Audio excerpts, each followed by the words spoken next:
TEDx's are, I obviously got asked to do a few TEDx's afterwards because they quite like having a TED speaker as one of the people in it, and I did a few, and there was some good ones. There were some very good TEDx's, and I think the way to get attention of TED is to do a very brilliant TEDx, and that's really my only advice, and to choose a good TEDx.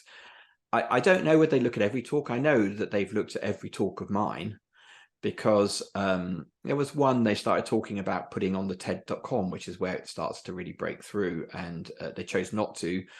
And I did get a little feedback from them about what wasn't quite right about it, and that was helpful.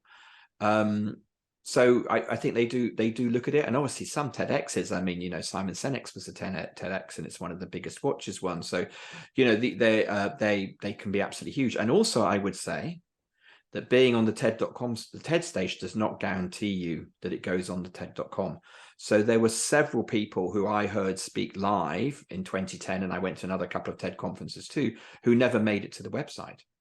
Either their narrative didn't get through the academic filters, which they did start putting on it, just wasn't a good enough talk.